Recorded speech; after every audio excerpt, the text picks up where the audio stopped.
Hello friends, welcome you all. आज हम vision IAS के 13 अगस्त वाले डेली करंट अफेयर्स डिस्कस करेंगे। So let's move to our first article. Myanmar objects to border road organisation presence in trilateral road project. तो क्या issue है? तो basically union government ने इन्फॉर्म किया है parliamentary committee on home affairs को about the Myanmar government's reservation on BRO for the completion of India Myanmar Thailand trilateral highway and Kaladan multi modal transit transport project.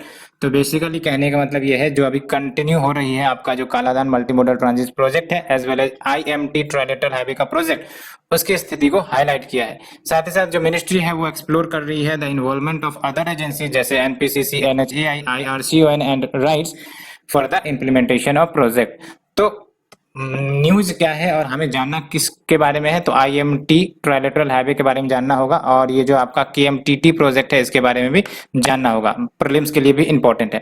तो जब हम बात करते हैं आईएमटी ट्राइलेटरल हाईवे की, तो ये 1360 किलोमीटर का लॉन्ग हाईवे बनाया जाएगा, अभी अंडर कंस्ट्रक्शन है under the India's look east policy. तो आप याद रख सकते हो लुक ईस्ट पॉलिसी के तहत क्या क्या इनिशिएटिव लिए जा रहे हैं। एक तो आईएमटी ट्राइलेटरल हाईवे चल रहा है और ये कनेक्ट करेगा Moreh India with Mae Sot Thailand via Myanmar. ठीक है, तो आप देख सकते हो इंडिया को म्यांमार और थाईलैंड से कनेक्ट किया जाएगा। यहाँ पर आप देख सकते हो ये इंडिया है, इंडिया में आपका ये कोलकाता है और अल्टीमेटली ये यहाँ से आपका 539 किलोमीटर का हो गया सी रूट। और फिर यहाँ पर आप देख सकते हो सितवे पोर्ट है आपका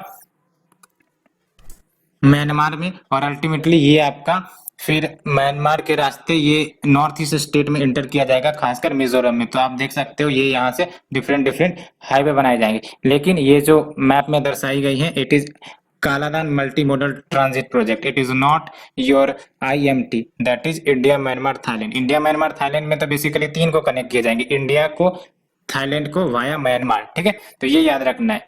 और ये इंडिया की जो लुक ईस्ट पॉलिसी है उसका एक एग्जाम्पल के रूप में देख सकते हो। और कहां से कहां कनेक्ट किया जाएगा आईएमटी ट्राइलेटरल हाईवे के तहत? तो मोरे इंडिया में लोकेशन है विथ मैसोट जो कि थाईलैंड में है, म्यांमार के रास्ते। ठीक है, और ये सिग्निफिकेंस की बात करें तो it will boost trade and commerce in ASEAN India free trade area with rest of the South East Asia as well. ठीक है, तो ये कनेक्टिविटी बढ़ने का मतलब ये ट्रेड एंड कॉमर्स में बूस्टिंग आना और जो ASEAN India free trade area को भी एक प्रकार से मजबूती मिलेगी। India has also proposed extending the highway to Cambodia, Laos and Vietnam. तो एक बार बन जाने के बाद इस इनिशिएटिव को और ज्यादा साउथ ईस्ट एशियन नेशन के साथ एक्सटेंड किया जाएगा, for example Cambodia, Laos, Vietnam. KMTT project की बात करें तो ये आपका मल्टी मोडल ट्रांसपोर्ट प्रोजेक्ट है। 3 डिफरेंट स्ट्रेचेज में ये बनाया गया है, जिसमें एक स्ट्रेच आपका शिपिंग का होगा, दूसरा इनलैंड वाटर का होगा, तीसरा रोड ट्रांसपोर्ट स्ट्रेचेज होगा। और आप देख सकते हो ये कोलकाता पोर्ट को सितवे पोर्ट से कनेक्ट करेंगे in the Myanmar sea route के माध्यम से, अभी हमने देखा। फिर सितवे पोर्ट को पल्लेटेवा से कनेक्ट किया जाएगा इनलैंड वाटर ट्रांसपोर्ट के माध्यम से, और ये inland water transport Kaladan river पर बनाए जाएंगे। एंड फिर पलतेवा से इंडिया को कनेक्ट किया जाएगा, इंडिया यानी कि म्यांमार में मिजोरम में जो आपका लोकेशन है, यहाँ आप देख सकते हो ना, फ्रॉम पलतेवा से फिर आप देख सकते हो मिजोरम में जो एजुअल है वहां तक कनेक्ट किया जाएगा भाया रोड। ठीक है, और crossing the Indo Myanmar border in the way. और बेनिफिट क्या होगा? तो जो डिस्टेंस है फ्रॉम कोलकाता टू मिजोरम वो कम होगी बाय अप्रोक्सीमेटली 1000 किलोमीटर। आप देख सकते हो सिग्निफिकेंस, 1000 किलोमीटर तक का डिस्टेंस कम होगा। एंड ट्रेवलिंग टाइम आप समझ सकते हो 3 से 4 डेज का कम हो सकता है फॉर ट्रांसपोर्ट ऑफ गुड्स। तो कितना ज्यादा बेनिफिशियल होगा, ease of doing business, export में टाइम सेविंग होगा, तो इससे ट्रेड और कॉमर्स बूस्ट होंगे। ठीक है, so we have discussed it. और काफी इंपॉर्टेंट होगा ये आपका केएमटीटी प्रोजेक्ट और India Myanmar Thailand trilateral highway project.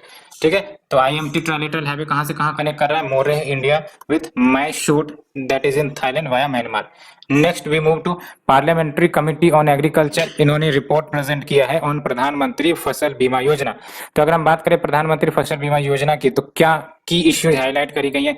सबसे पहली बात तो ये कि स्टेट्स जो है वो विड्रॉ कर रहे हैं फ्रॉम पीएमएफबीवाई से, along with सेटलमेंट जो क्लेम्स का होना चाहिए उसमें डिले आ रहा है, along with institutional capacity for implementing the PMFBY ये भी वीक है, along with lack of coordination between different stakeholders and various type of yield disputes देखने को मिल रहे हैं between state governments and insurance companies, जिसके कारण claims डिले हो रहे हैं और बहुत सारों को तक claims भी नहीं मिल रहे हैं, and inadequate awareness among the farmers about the scheme। तो ये कुछ issue है ना।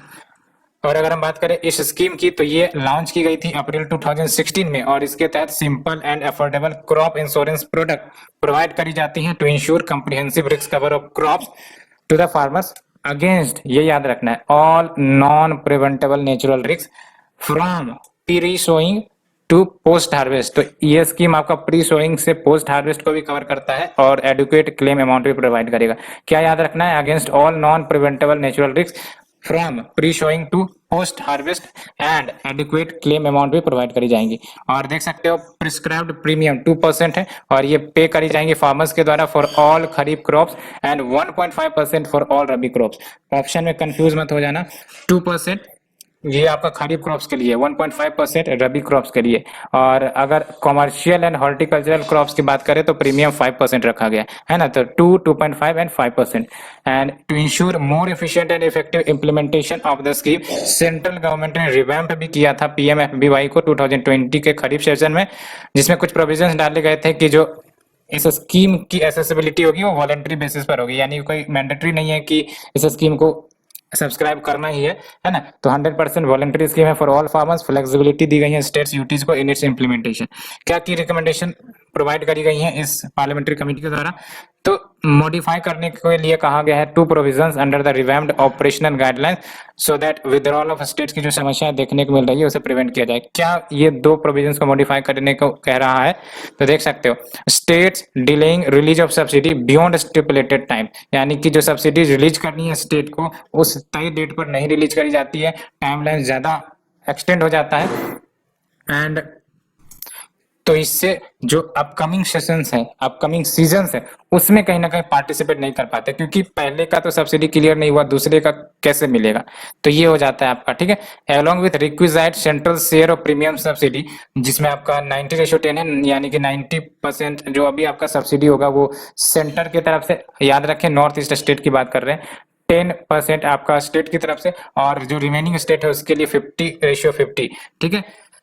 और ये प्रोवाइड करी जाएंगे फॉर एरियाज या crops having gross premium rate up to 25% for irrigated and 30% तक का प्रीमियम सेंटर से फॉर अनइरिगेटेड एरियाज या क्रॉप्स, ठीक है। तो कहीं ना कहीं पहले सेंटर का शेयर या तो 50:50 हुआ करता था, 90:10 हुआ करता था। अब क्या है कि जो आपका इरिगेटेड एरियाज है उनके लिए 25% सेंटर का कंट्रीब्यूशन, और जो अनइरिगेटेड एरियाज है उनके लिए आपका 30% सेंटर का कंट्रीब्यूशन, बाकी स्टेट को बियर करने पड़ेंगे, ठीक है। And expedite study on exploring alternate risk measures for high risk areas या crops along with functional office open किया जाए तहसील लेवल पर in each district by insurance company and timely performance evaluation हो इंश्योरेंस कंपनीज का, कि ये लोग जो है बेईमानी न करे, ऑडिटिंग हो इनके क्लेम्स का, ऑडिटिंग हो इनके डॉक्यूमेंट्स का, सो दैट ये फर्जी डॉक्यूमेंट बना के अपना बेनिफिट ना करें। Along with insuring no compulsory deduction from the account of loanee farmers and timeline fix किए जाए इंश्योरेंस कंपनीज के लिए to settle their claims on time और face penalisation along with formulations of grievances redressal committee at different levels by all states या UT. तो ये सब कुछ आपके की रिकमेंडेशंस प्रोवाइड करी गई है, ठीक है। एंड अगर हम बात करें नेक्स्ट स्कीम की, तो we have the NITI Aayog releases handbook to guide electric vehicle charging infrastructure in India, ठीक है। तो देख सकते हो major barriers to EVs adoption, तो why there is certain barriers ये देखेंगे, और वो कौन से बैरियर्स हैं जिसके कारण ईवी एडॉप्शन में कुछ चैलेंजेस आती है। सबसे पहली बात तो हम इसे डिस्कस करते हैं कि जो ऑब्जेक्टिव है इस हैंडबुक को रिलीज करने का basically is to enhance the charging infrastructure and rapid transition को फैसिलिटेट किया जाए to electricity mobility in the country. और आप देख सकते हो handbook for electric vehicle charging infrastructure implementation वो मदद करता है कहीं ना कहीं सिस्टमेटिक अप्रोच के माध्यम से, जैसे प्लानिंग है, ऑथराइजेशन है, execution of EV charging infrastructure, ये सब है। और ये प्रोजेक्ट किया जा रहा है कि फ्रॉम एग्जिस्टिंग जो अभी आपका 2000 चार्जिंग स्टेशन है, मार्च 2021 के तहत इंडिया को कम से कम 4 लाख चार्जिंग स्टेशन की जरूरत होगी by 2026 to meet the accessibility requirement of charging station at every 3 kilometre in the city and 25 kilometre on both sides of highways. और जो electric vehicles initiative at the 30 goal है, that is इसमें क्या है आपका कि 30% न्यू इलेक्ट्रिक व्हीकल सेल्स हो 2030 आते आते requires N accessible and robust charging infrastructure. तो इसको कंप्लीट करने के लिए जाहिर सी बात है आपको रोबस्ट चार्जिंग इंफ्रास्ट्रक्चर प्रोवाइड करने ही होंगे। इनिशिएटिव्स क्या है to enhance the EV charging infrastructure, तो देख सकते हो tax reduction charger and charging station पर प्रोवाइड करी जाती है, फ्रॉम 18% से 5% कर दिए गए। इंसेंटिव्स प्रोवाइड करी जाती है ईवी चार्जिंग इंफ्रास्ट्रक्चर डिप्लॉयमेंट के लिए under the faster mobilisation of electric vehicles. और 1000 करोड़ का ये आपका इंफ्रास्ट्रक्चर कोस्ट के आधार पर लगाया गया है। Charging infrastructure for electric vehicle guidelines and standards ये भी इश्यू करी गई मिनिस्ट्री ऑफ पावर के द्वारा, mentioning the roles and responsibilities of various stakeholders at central and state level for expediting the development of public EV charging infrastructure across the country. तो देख सकते हो जो मेजर बैरियर्स है EV adoption के लिए, लैक ऑफ चार्जिंग इंफ्रास्ट्रक्चर है ना, चार्जिंग इंफ्रास्ट्रक्चर ही नहीं है, अप्रोप्रिएट ईवी टाइप जो होनी चाहिए, पता चला कि वीक ईवी है ना, परफॉर्मेंस अच्छी नहीं दे रही है, उसके कारण भी कस्टमर्स रिफ्लेक्ट नहीं होते हैं to buy that EV. Along with high capital cost of EVs, maintenance cost भी ज्यादा लगता है, बैटरी रिप्लेसमेंट करना पड़ता है ईयरली बेसिस पे, ऑपरेशनल चार्ज इंपैक्ट जैसे चार्जिंग टाइम 12 घंटा लगाने पड़ते हैं, 12 घंटा छोड़ो तब पूरा चार्ज होगा, ये सब कुछ इश्यू है। अनसर्टेन या undeveloped policy landscape for EV ये भी है ना, तो ये सब कुछ मेजर बैरियर है जो कहीं ना कहीं ईवी को ग्राउंड पर आने से प्रिवेंट कर रहे हैं। Let's move to the next article. India achieves 100 gigawatt milestone of installed renewable energy capacity. तो ये जो total installed renewable energy capacity है भारत में, अगर एक्सक्लूड कर दे लार्ज हाइड्रो पावर्स को, तो इसने 100 गीगावाट को क्रॉस कर लिया है। ये काफी बड़ा अचीवमेंट है, 100 गीगावाट को क्रॉस कर लिया है। और वैसे तो 100 गीगावाट इंस्टॉल कर लिया है, 50 गीगावाट अभी अंडर इंस्टॉलेशन है और 20 गीगावाट अंडर टेंडरिंग है ना, यानी कि अभी टेंडर चलेंगे इसके। एंड अगर लार्ज हाइड्रो पावर को भी इंक्लूड कर लिया जाए इन रिन्यूएबल एनर्जी, तो रिन्यूएबल एनर्जी कैपेसिटी आपका 146 गीगावाट बन जाता है ना। अगर हम टोटल स्टेटस की बात करें भारत की, तो इंडिया 4th पोजीशन पर स्टैंड करता है in the world in terms of renewable energy capacity, और 5th नंबर पर स्टैंड करता है इन सोलर, एंड 4th नंबर पर स्टैंड करता है wind in terms of installed capacity. तो अगर देखा जाए तो भारत में विंड एनर्जी से ज्यादा एनर्जी प्रोड्यूस होती है as compare to the solar, ये याद रखना है। ऐसा नहीं है अभी कि सोलर से हम ज्यादा प्रोड्यूस करते हैं as compare to wind, current status यही है, विंड से ज्यादा प्रोड्यूस करते हैं as compare to the solar. और अगर हम ओवरऑल वर्ल्ड की बात करें तो इंडिया 4th पोजीशन पर आएगा in terms of installed renewable energy capacity, ठीक है। और अगर हम सोलर एनर्जी कैपेसिटी की बात करें तो वर्ल्ड में 5th नंबर पर, विंड कैपेसिटी की बात करें तो 4th नंबर पर। और आप देख सकते हो सोर्सेस और यहाँ पर टारगेट जो रखी गई है और अचीव कितना हुआ है और क्या इनिशिएटिव्स है। तो सोलर एनर्जी 100 गीगावाट टारगेट है बाय 2022 और अचीव कितना हुआ है 45.2 गीगावाट, तो कहीं ना कहीं 50% के आसपास कह सकते हो। क्या इनिशिएटिव लिए गए, तो सोलर पार्क्स का डेवलपमेंट किया जा रहा है, ultra mega solar power projects लगाए जा रहे हैं, grid connected solar rooftop programme भी चल रहा है, पीएम कुसुम स्कीम चल रहा है, दैट इज प्रधानमंत्री किसान ऊर्जा सुरक्षा एवं उत्थान महाअभियान। विंड एनर्जी के लिए क्या चल रहा है, तो 60 गीगावाट बाय 2022 टारगेट अचीव करना था, और आप देख सकते हो अभी कितना अचीव किया गया है 39.6 गीगावाट, है ना। क्या स्कीम्स चल रहे हैं, तो accelerated depreciation benefit, concessional custom duty exemption provide करी जाती है on certain components of wind electric generator, along with generation based incentive scheme, ये अवेलेबल है फॉर द विंड प्रोजेक्ट जो कमीशन करी गई थी before 31 March 2017, and guidelines for tariff based competitive bidding process for procurement of power, ये भी issue करी गई from grid connected wind power project. And next we have the small hydro power energy produced from water, and plus इसमें आप biomass energy को जोड़ दो, है ना। तो small hydro power that is energy produce from water, and दूसरा है आपका बायोमास एनर्जी, तो इन दोनों को जोड़ दो तो 50 गीगावाट का टारगेट था, जिसमें आपका 15.4 गीगावाट अचीव कर लिया गया है। यहाँ से आपको ये याद रखना है कि सबसे ज्यादा टारगेट जो रखा गया वो आपका सोलर एनर्जी, फिर आपको विंड एनर्जी, फिर आपका small hydro power plus biomass energy का रखा गया है ना। और टोटल आपको कितना टारगेट अचीव करने हैं, 175 गीगावाट, है ना। तो 175 गीगावाट का ब्रेकडाउन ये है, solar energy, wind energy, small hydro power energy plus biomass energy, ठीक है। अब इसके लिए क्या इनिशिएटिव है, तो यूएनडीपी यानी कि यूनाइटेड नेशन डेवलपमेंट प्रोग्राम का जो आपका जीईएफ है, यानी कि ग्लोबल इन्वायरमेंट फैसिलिटी जो फंड प्रोवाइड करते हैं, तो इनके technical assistance project that is optimising development of small hydro resources in hilly regions of India, ये प्रोजेक्ट चल रहा है। साथ ही साथ India renewable resource development project with IDA credit line provide करी जा रही है, और इससे आपका स्मॉल हाइड्रो डेवलपमेंट कंपोनेंट बनाए जा रहे हैं, ठीक है। And new hydro power policy 2018-28 से लाई गई है, और ये basically growth of hydro project in the country, उसको कैसे प्रमोट किए जाए उसके बारे में डिस्कस करता है एंड फ्रेमवर्क रखता है। Along with biomass power and cogeneration programme ये भी चल रहे हैं, ठीक है। तो ये हमने डिस्कस किया। Let's move to the next one. Prime minister released financial support to women self help group. तो आप देख सकते हो प्राइम मिनिस्टर ने रिलीज किया है capitalisation support fund 1625 crore rupees का to over 4 lakh SSG, so that जो एंटरप्रेन्योरशिप है अमंग द वुमेन उसको बढ़ावा मिल सके एंड ग्रेटर पार्टिसिपेशन हो वुमेन का in the resolve of Aatmanirbhar Bharat. And in addition 25 crore as seed capital for 7500 SSG members and 4.13 crore for 75 farmer producer organization under PM formalization of micro food processing enterprises, ये भी release करी गई है, ठीक है। And SSG की बात करें तो ये स्मॉल इनफॉर्मल ग्रुप होते हैं, 10 से 20 मेंबर्स होते हैं इसमें बेसिकली, और ये होमोजेनस होते हैं with respect to social and economic background, और ये एक साथ आते हैं वॉलंटरी तरीके से, और ये सेविंग करते हैं, जो भी इनके पास पैसे होते हैं वो एक साथ कलेक्टिव इन्वेस्टमेंट करते हैं अल्टीमेटली, और उसके बाद ये अपने ग्रुप मेंबर्स के बेनिफिट के लिए यूज करते हैं, है ना। फॉर एग्जांपल पैसे दे दिया लोन के रूप में, तो अल्टीमेटली कोई एंटरप्रेन्योरशिप कोई दुकान ही खोल लिया, इन सब के लिए आपका एसएसजी फंड प्रोवाइड करता है अपने मेंबर्स को। क्या क्या मेजर्स लिए गए हैं, तो Deendayal Antyodaya Yojana, national rural livelihood mission DAYNRLM, और इसके तहत रूरल पीपल हाउस होल्ड को मोबिलाइज किया जाएगा एसएसजी में फेज्ड मैनर में, एंड लॉन्ग टर्म सपोर्ट भी प्रोवाइड करी जाएगी। And we have the SSG bank linkage programme, और ये आपका बेसिकली जो एसएसजी हैं उनको लिंक किया जाएगा बैंक के साथ, सो दैट वो बैंक के फैसिलिटीज को यूज कर सके एंड ट्रांजैक्शन कॉस्ट को कम किया जा सके। अगर वो इनफैक्ट इनफॉर्मल मनी लेंडर से वो लोन लेंगे, पैसे लेंगे, तो जाहिर सी बात है ट्रांजैक्शन कॉस्ट बढ़ेगा, लेकिन अगर ये फॉर्मल बैंक सबसे लोन लेंगे तो अल्टीमेटली ट्रांजैक्शन कॉस्ट घटेगा, और ट्रांजैक्शन कॉस्ट को घटाने के लिए बैंक और वेरियस इंस्टीट्यूशन के द्वारा कार्य भी किया जा रहा है।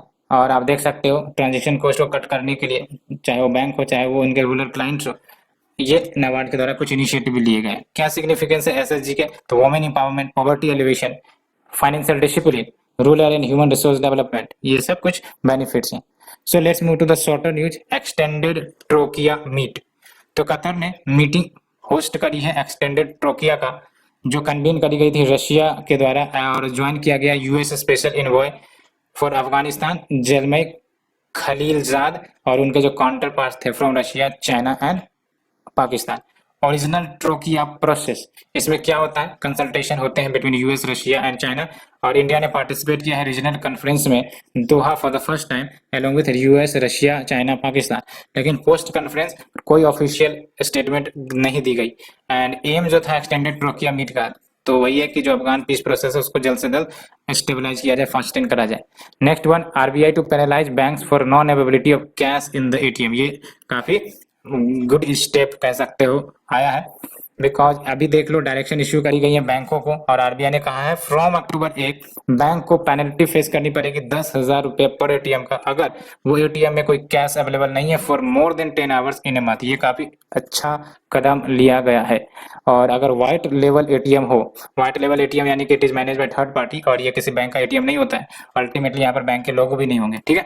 तो in case of white level ATM penalty वो चार्ज करी जाएंगी to the bank which is meeting the cash requirement of that particular white level ATM, और बैंक में एट इट्स डिस्क्रिशन ये पेनल्टी रिकवर कर सकते हैं from the WLA operator, that is जो ऑपरेट करेगा आपका व्हाइट लेवल एटीएम को, क्योंकि ये white level ATM basically third party service provider होते हैं, ठीक है। और ATM setup owned and operated by non bank, इसी को व्हाइट लेवल एटीएम कहते हैं, ये तो पता होगा आपको।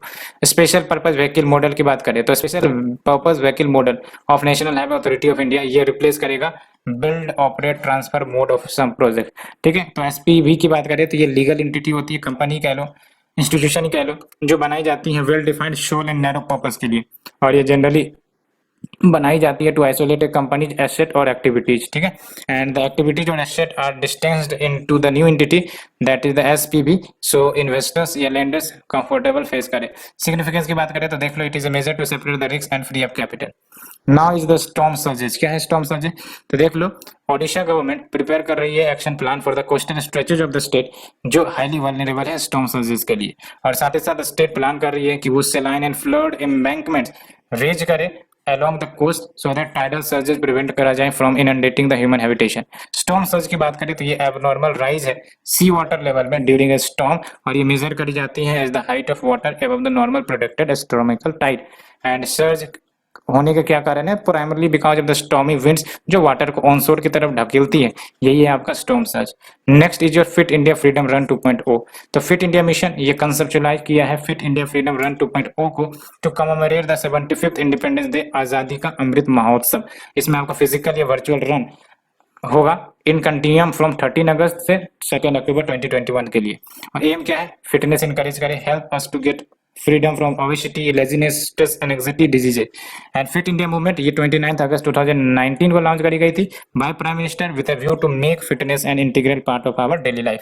Next is location in news. Morocco, देख सकते हो मोरक्को ये आपका अफ्रीकन नेशन है, और अल्टीमेटली ये अटलांटिक वेस्ट मतलब अफ्रीका, नॉर्दर्न वेस्ट अफ्रीका में मिल जाएगा, और ये कोस्टल नेशन है।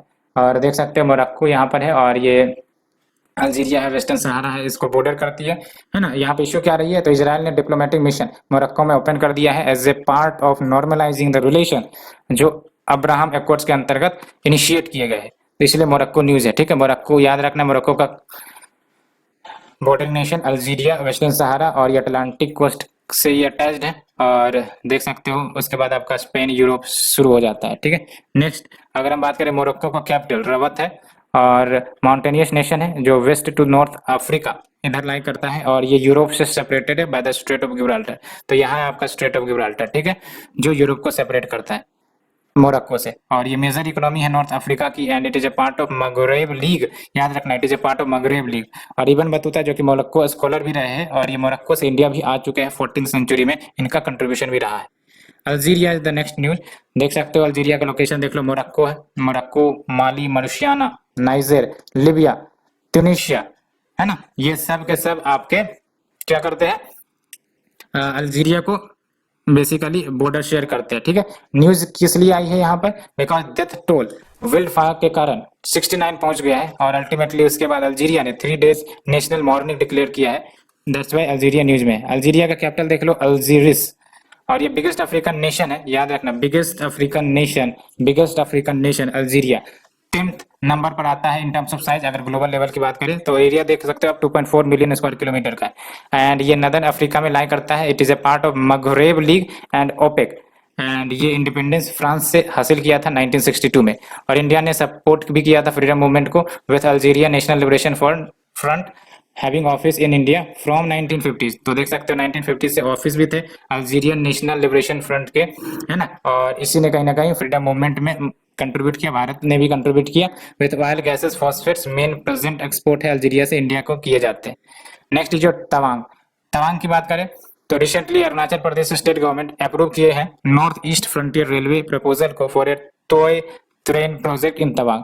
और ये तवांग की बात करें तो सिचुएटेड है 448 kilometre north west from Itanagar, याद रखना है आपको, ठीक है। ये है तवांग, है ना, और ईटानगर कैपिटल है आपका अरुणाचल प्रदेश का, और ये बेसिकली चाइना से बॉर्डर करता है। और Tawang is major tourist hotspot जिसका एलिवेशन 3048 मीटर्स भी है, and it is surrounded by Bhutan, Tibet. Tawang is connected with west Kameng through Sela pass, है ना, तो Tawang is connected with west Kameng Sela pass के माध्यम से, ठीक है। सेला पास पूछा जाए तो आप याद रखना कि आपका अरुणाचल में। और ये तवांग मोनेस्ट्री का घर है, लार्जेस्ट मोनेस्ट्री ऑफ इंडिया कह सकते हो, second largest in the world after पोटाला पैलेस इन लहासा, याद रखना है।